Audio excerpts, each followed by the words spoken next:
All right, 6465 square root equations. Last piece of unit 6. Here we come. Vocabulary that you should be comfortable with. Equations with radicals that have variables in their radicands are called radical equations. Okay, a radicand is that's your symbol. This is called a radicand. Okay, simple enough, right? What is a radical equation? Use radicands. Solving radical equations. So when we're solving radical equations, we are first going to isolate the term involving the radical on one side of the equation. And then we're going to square both sides to eliminate the radical.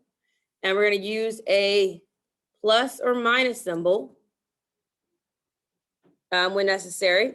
Then we're going to solve the resulting equation. Okay. Then we're going to check each solution in the original equation.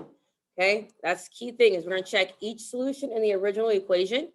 There's always a possibility that the solution is extraneous, which means it works in the modified equation, but it doesn't work in the original. And if it doesn't work in the original, then we'll come down to our real solution versus an extraneous solution.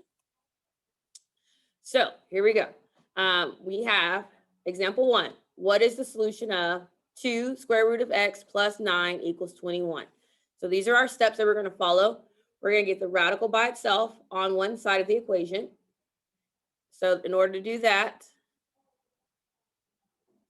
what is the first thing I need to do in order to get the radical by itself?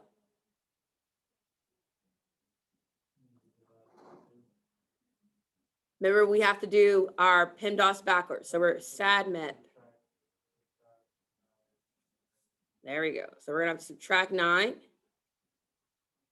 And now I'm left with 2 square root of x equals 11. Okay. We need to make sure that the coefficient, the number in front of the radical, is 1. So what do I need to do to do that? Divide by 2. And now we're left with the square root of 11, not 11, square root of x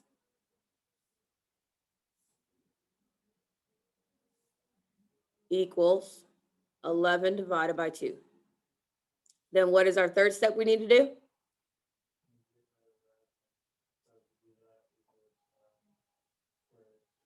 So we're going to square each side. So we square this side, we square this side.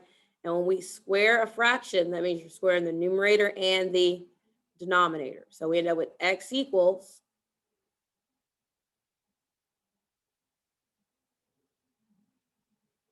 guys, I did some bad math. I was like, that is not 11. That's 12. Oh my goodness, wake up. And y'all just let me keep going. I was like, what? I didn't go right. So we end up with 6 squared, which equals 36. So the answer that we get is x equals 36. We're going to check ourselves to make sure that we did it correctly.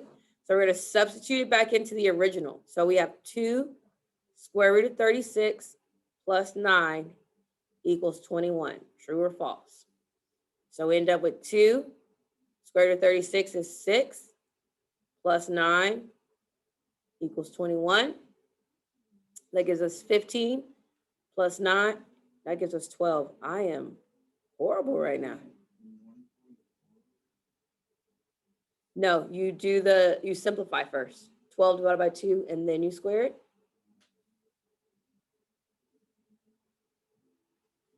Equals 21. And is this a true statement? Yes. So we know that the solution is 36.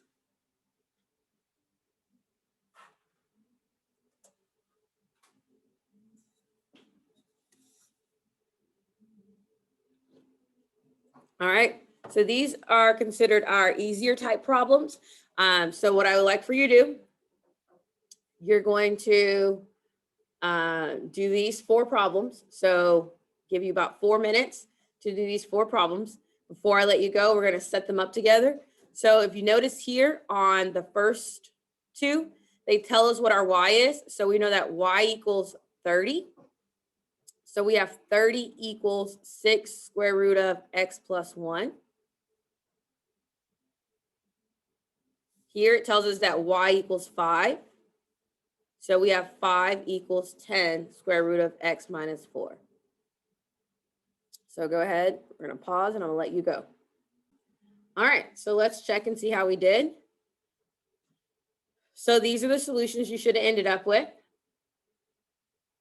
Okay. So number 1, we have x equals 24. And to check yourself, so these problems you shouldn't get wrong because you can always check yourself. So 30 equals the square root of 6 times 24 plus 1. That gives me 30 equals 6 times the square root of 25. So 30 equals 6 times 5. Is that a true statement? Why, yes, it is. Okay. Here we have 4 1/4 or 17/4, however you choose to write it. We're going to plug that in. So we have 5 equals 10 times the square root of 4 and a 4 minus 4. That leaves us with 5 equals 10 square root of 1/4, which equals a half. So we have 5 equals 10 times 1/2, and that is a true statement, so it checks out. Here we have 25, so you should have got x equals 25, so checking it, you have the square root of 25 plus 6. That's 5 plus 6, and that equals 11. Check. Last, checking again, you have the square root of 36 minus 2 equals 4. That gives you 6 minus 2 equals 4. Is that a true statement? Check. Okay. So again, you can always verify before you proceed. Okay. Equations containing radicals can be solved by isolating the radical on one side of the equation and then raising both sides to the same power. That would undo the radical. So this does not just work with square roots and squares. It also has the same rules that we would follow for cubes and cube roots and fourth roots. Does that make sense? So you would do the same thing that we just did with the squares and the square roots with the other radicals. Cool? But we are focused on squares still. So the problems may get a little lengthier. And so as they do, then you just follow the steps. For some reason, my numbering disappeared, and I don't know why. If yours is still there, great, but my numbering disappeared. So just know that we're following 1, 2, 3, 4, 5. So here, if I need to solve for x, the first thing I'm going to do is add 2 to both sides, right? So I add 2 to both sides. And I'm left with 2 square root of 2x plus 2 equals 12. Then I divide both sides by 2. And I'm left with the square root of 2x plus 2 equals 6. Now I'm going to square both sides. And I'm left with 2x plus 2 equals 36. And now, is this not just back to being a pre-algebra problem? A 2-step pre-algebra problem, right? I'm going to subtract 2 and then divide by 2. So I subtract 2 and then divide by 2. And I'm left with x equals 17.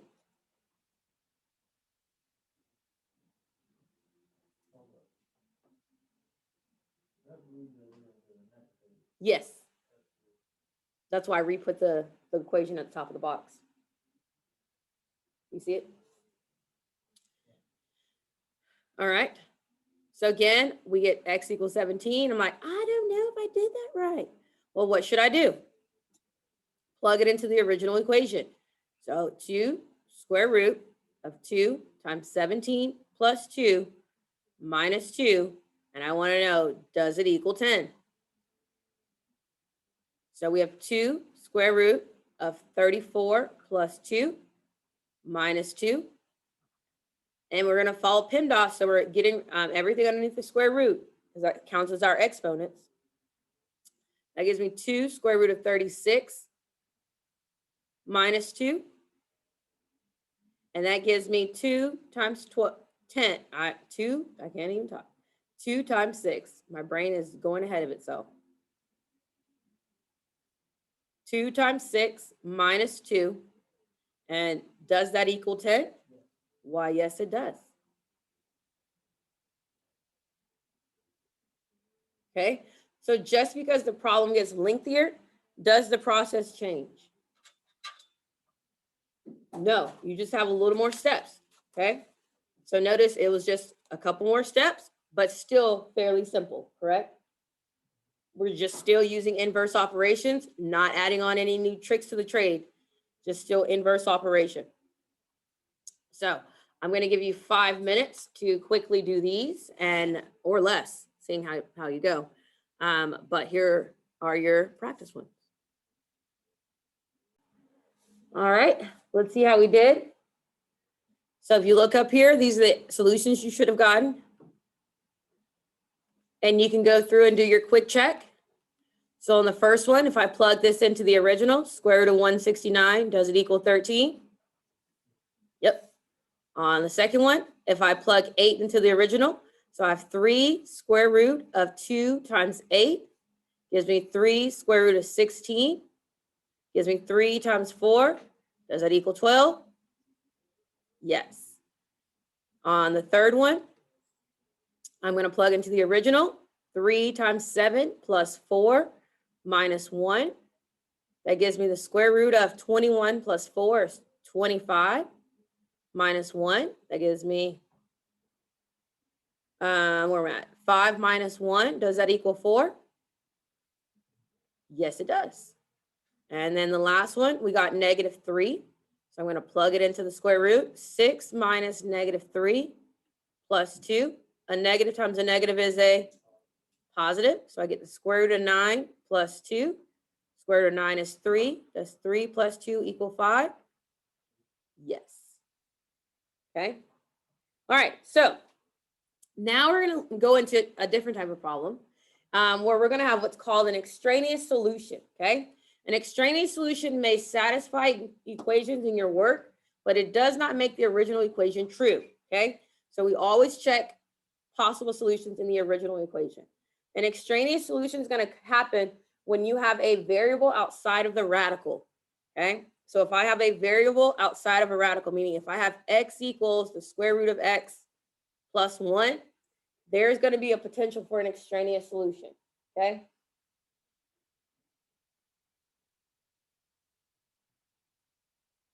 So here we go. With extraneous solution problems, we're going to have to remember some of our factoring skills potentially, how to FOIL, and things like that. Again, please excuse my weird numbering when I put into PowerPoint. Don't know how or why that did that, but please excuse it. So here we have the square root of 17 minus x minus 3 equals x. So the first thing you want to do is isolate the radical. In order to isolate the radical, what do I need to do? I want to get the radical by itself. So who needs to go away? The 3, right? So I'm going to add 3 to both sides. So I end up with the square root of 17 minus x equals x plus 3. I'm going to square both sides. Now notice, because this is x plus 3, when I square both sides, it turns it into a binomial square. Okay? I'm going to rewrite this in standard form. And rewriting it in standard form means that I'm going to FOIL. So I'm going to have to apply FOIL here. Okay? When I have something squared, what's happening is I'm squaring the first, doubling to get the middle, squaring to get my third. So x squared is x squared. What's 3 doubled? 6.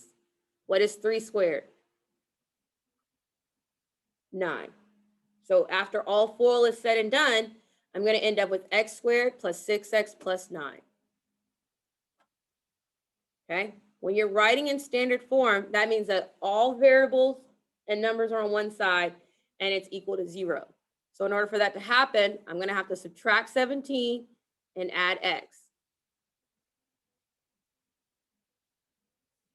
So now I have 0 equals x squared plus 7x minus 8. And now I'm just going to do some good old-fashioned factoring. What multiplies to give me negative 8, but adds to give me 7? What are my magic numbers? What kind of 1 and 8? What kind of 1 and 8? A negative 1 and a positive 8. And because of that, x has to equal 1 and x has to equal negative 8. So these are my two possible solutions. You have to check both because one could be what's called your extraneous solution and one is your real solution. So I'm going to check x equals 1. I'm going to plug it into the original. So in the original, I have 17 minus 1 minus 3 equals 1. 17 minus 1 is 16. Square root of 16 is 4. 4 minus 3 equals 1. Is that a true statement? Yes, it is. So this checks out as a real solution. I'm going to do the same thing with the negative 8. So I'm going to test x equals negative 8. I'm going to plug it in. So we have the square root of 17 minus negative 8 minus 3 equals negative 8. A negative times a negative is a positive. And that gives me the square root of 25 minus 3 equals negative 8. What is the square root of 25? 5. Does 5 minus 3 equal negative 8? No, this is false, not true. So this is our extraneous.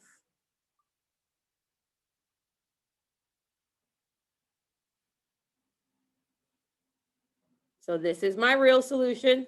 This is my extraneous solution.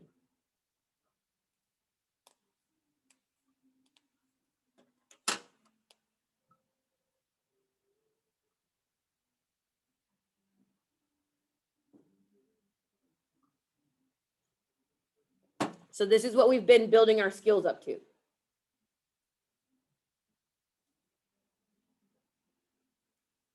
What are your questions, comments, or concerns?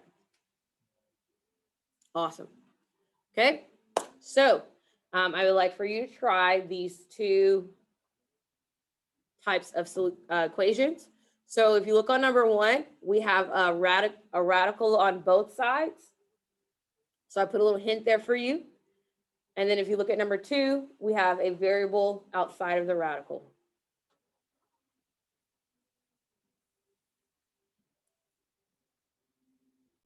All right, so on here, your hint was you had to square both sides. And you're able to do that because are there any values outside of the radicals? No. So we're going to square both sides. And that sets both sides free. And when you do that, didn't it become a fairly easy problem? Yeah. So you're going to combine like terms.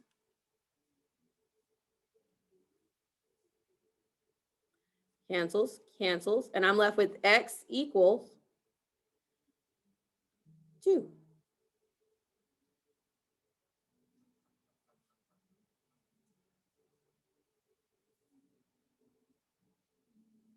Okay. And I'm going to check that it works. So I'm going to plug it back into the original. And I have 5 times 2 plus 1 equals 4 times 2 plus 3. That gives me 10 plus 1 is 11. 8 plus 3 is 11. Oh my gosh, you checked out. It works perfect. How do we feel? All right, on number 2, I have an x outside of the radical. So I need to get the radical by itself. So I'm going to subtract 5. And that leaves me with x minus 5 equals the square root of x plus 7. I'm going to square both sides. And because there's already terms here, it turns it into a binomial squared.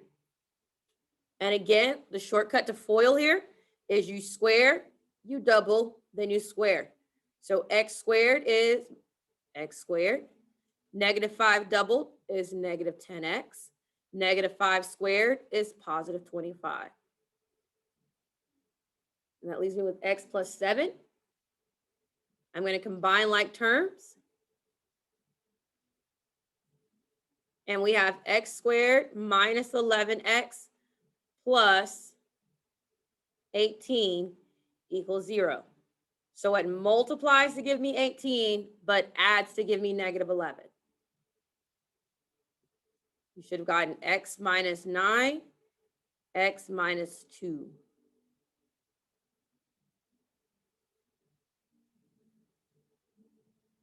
And so x has to equal 9 or x has to equal 2.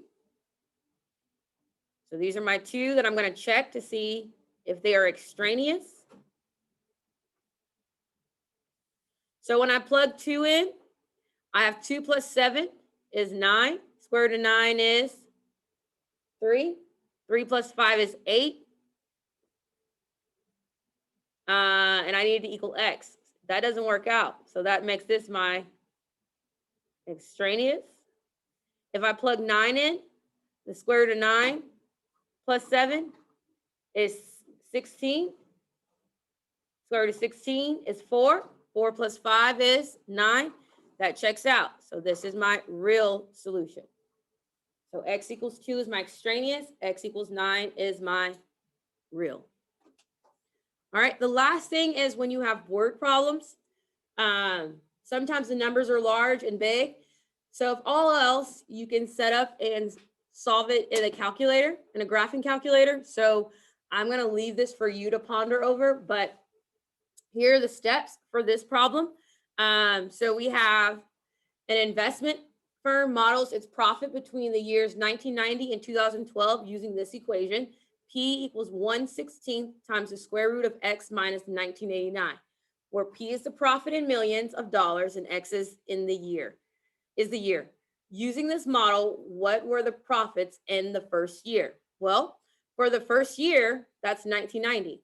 So you could do it with mental math, or you can plug it into the calculator and just figure out if I have x equals 1990, what do I get? I plug it in and it says, oh, you get 1.6 million. So if you use a little mental math and a little common sense, you would have gotten that instantly.